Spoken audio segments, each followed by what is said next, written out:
So, kararating lang ng watt meter natin. No? So, itong watt meter na to, ang gamit ito ay para makita yung na-harvest ng solar nyo.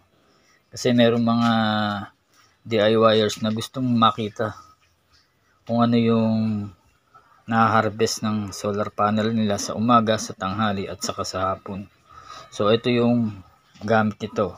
Itong watt meter. Okay. So, tuturo ko sa ngayon kung paano ikabit to. So, ito yung solar setup natin. No? So, ito yung watt meter na ikakabit natin. So, naigsila yung wire nito kapag binili nyo. No? So, pwede nyo dugtungan. So, make sure lang na yung wire ay mas makapal o kaparehas ng wire na nakalagay sa existing. So, itong kinabit kong wire ay number 10 to, AWG na solar wire. Ayan. So, kaya ko dinugtungan para malaro ko yung mismo tong watt meter kung paano forma. Kasi nga kung maigsi, hindi aabot yan papunta rito. So saan natin ngayon ikakabit yan? So, dati ko nang naikabit to. So, sinubukan ko dito dati mula sa solar panel papunta dito sa solar charge controller. Ang nangyayari, nare-read naman sa umaga, pero pag kinabukasan ay siyempre walang araw, so namamatay din yung watt meter. Ngayon, kapag inabot na ng umaga, so yung watt meter na to ay nagiging blue lang, so walang display. So meaning kailangan firmis na may kuryente rin dito. So pwede mapaandar muli, kailangan mo patayin yung breaker para magkaroon uli ng display. So ngayon, pwede rin ilagay dito mula sa solar charge controller papunta sa battery. So nilagay ko na rin dati dyan yun. Ang nangyari naman ay may display nga siya, nakikita yung watt meter, yung mismong harvest ng battery. At laging may display siya, no? Ang problema lang, syempre laging kasama yan sa load mo, so nakakabawas din ng charge ng battery natin, pero minimal lang naman yung consumption nito, no? So ngayon, try natin muna dito sa solar panel natin ikabit, no? Mula solar panel papuntang SCC, so para makita natin kung ano yung na-harvest niya, no? So either dito, no, kung gusto niyo rito, pwede rin dito.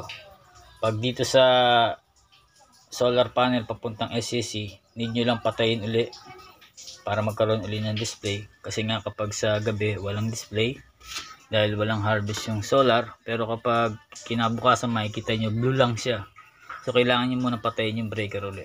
So dito na lang muna natin ikakabit, no? So pwede rin dito yan, mula solar charge controller papuntang battery. Okay. So dito muna natin ikabit sa solar panel.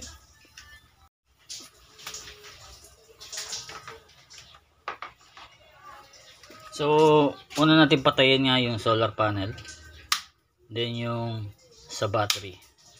So para sa akin, no, may nagko-comment nga kasi na dapat una daw yung solar panel at saka yung sa battery. So either naman sa dalawa, kahit anong unahin mong patayin dyan, okay lang yan. So pero na lang kung magwa-wiring ka nga, need mo muna talagang patayin tong solar panel. Okay. So kung papatayin mo naman sabay, kahit ano mauna dyan, okay lang yan. Then so kakabit natin ngayon tong yung solar, yung watt meter natin, sa solar panel natin ikakabit. So tapos dito pwede rin naman dito mula solar charge controller papuntang battery. So sa ngayon ikakabit lang natin mula dito sa solar panel natin papuntang solar charge controller. So ito yung solar panel natin, then ito yung breaker, then pumunta sa SCC o yung solar charge controller. So ang gagawin ko rito, dito ko siya ikakabit, no? So tatanggalin ko itong dalawang wire, then ipaparallel natin tong watt meter natin, so para dumisplay yung harvest ng solar panel natin. So safety na tayo ngayon, naka-off na yan. So ito yung solar panel natin. So yung kuryente nandito lang sa baba. So pwede na tayong gumawa dito. So ito yung pinaka purpose ng breaker natin, for safety talaga. So bukod sa circuit o short circuit protection, so na-isolate mo yung solar panel mo mula solar panel papuntang SCC. So pwede kang maggawa dito ng walang kuryente pang dumadaloy dahil nga may breaker ka. So na-off mo. So tanggalin na natin ngayon to. So negative o positive, kahit ano mo na, okay lang. So yung mga wire ko na gamit dito ay yung mga available lang dito sa bahay ko, no? So kung wala naman kayong mga wire na pang solar, basta medyo malaki, okay na yan. Sa ganitong setup, maliit lang.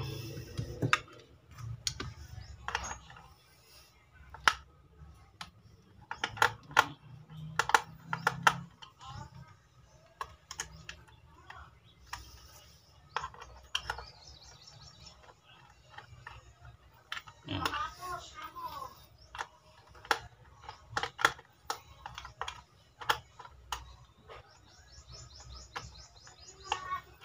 So okay, natanggalan natin, no? So ngayon, itong watt meter natin may nakalagay source saka load, no? Source at saka load. So yung source lalagay natin dito sa solar panel, then yung load dito sa SCC. So unahin natin tong source natin. Okay, source.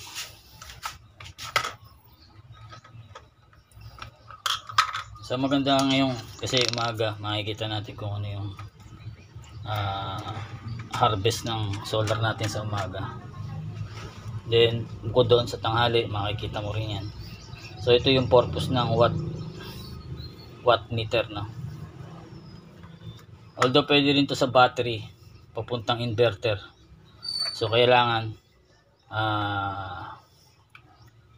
kung gusto mo lagyan din nun, so pwede rin doon mula sa battery papuntang inverter, no? Pero sa ngayon, mula sa solar panel papuntang solar charge controller ang gagawin natin. Makita lang natin kung gaano kalakas mag-harvest ng kuryente yung solar panel natin na 160 watts Bosca. So okay, tapos na tayo sa positive negative, no? So kung ano yung negative kanina, doon nyo rin ilagay. So yan, no? Meron naman tayong marking, no? Yung pinaka color code nya. So unahin natin yung negative. Yun ang pinakamahalaga, no? Huwag tayo magkakamali sa polarity. Although merong safety polarity yung mismong SCC natin, so maganda rin yung sigurado na para hindi tayo masiraan ng SCC.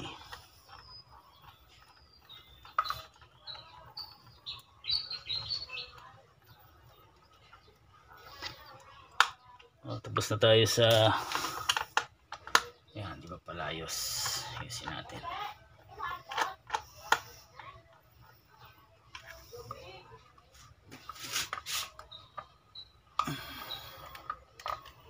Make sure na pasok na pasok.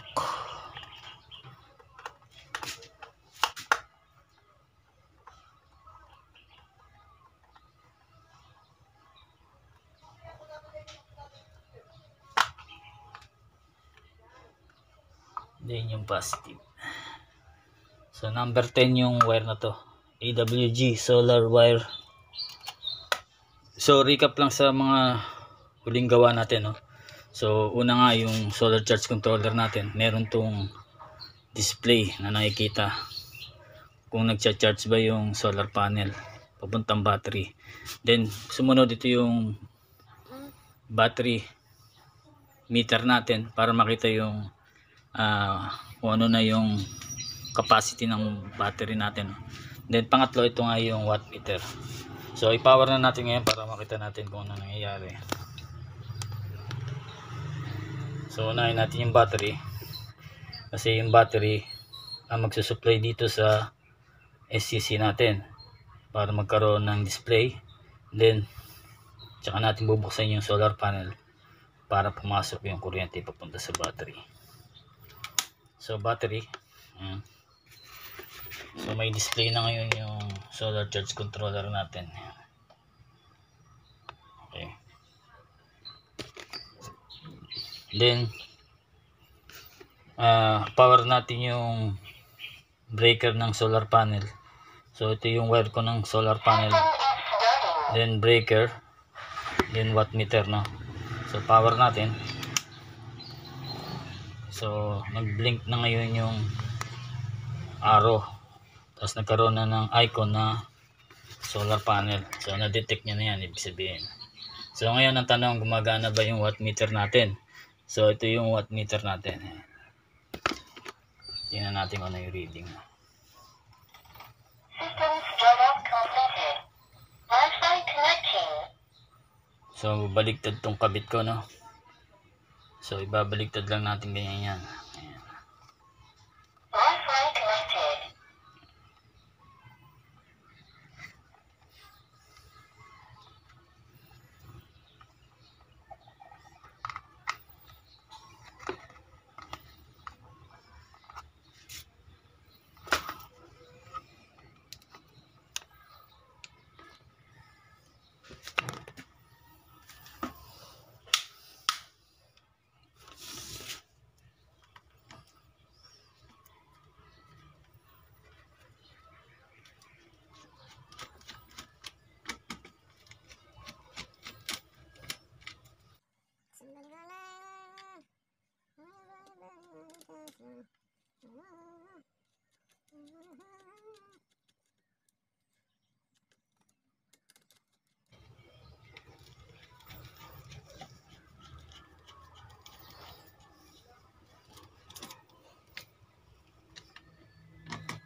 So ito yung harvest natin ngayon, no, sa solar panel natin. Ayan.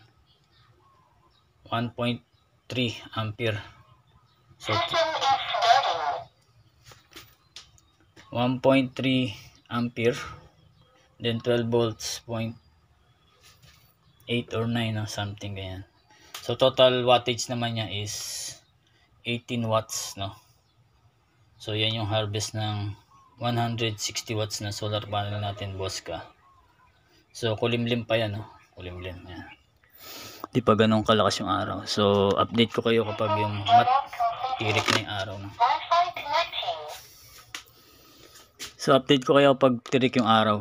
Pakita natin. So sa ngayon 18 watts lang siya, no? Wi-Fi Naglalaro. connected. So 18 watts lang siya naglalaro ngayon. Yan. Ito yung wattmeter natin, no? So nakikita mo yung mismong harvest ng solar panel mo dyan. So ang gamit nating solar panel dito ay 160 watts Bosca tatak. So nasa yellow basket din yan. So kararating lang ng wattmeter natin, no? So kinabit ko na kagad to sa solar panel ko. So sa ngayon ito yung harvest niya, yan. 18 watts. Tingnan natin mamaya pag may araw na, no? So sa ngayon kasi kulimlim pa, no? Ayan. So nakaka-harvest siya ng 18. Ayan.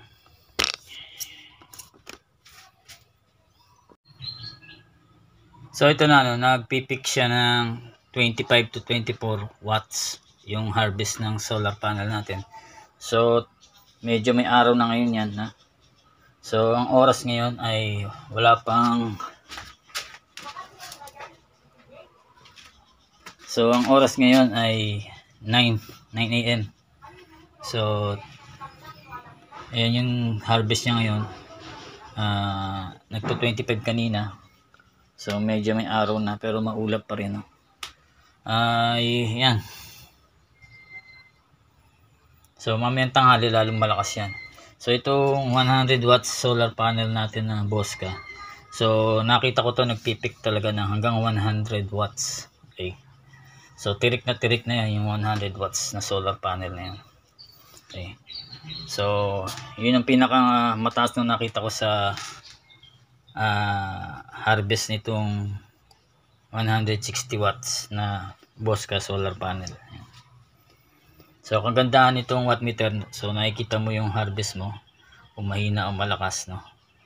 Then siyempre depende yan kung saan mo i-position yung solar panel mo. Kailangan at least talagang yung paglalagyan mo ay babad sa araw, no? Ayan. Please support my page, Ray Electrical, sa Facebook, no? Follow and like, share niyo rin yung Facebook page natin. So thank you, God bless.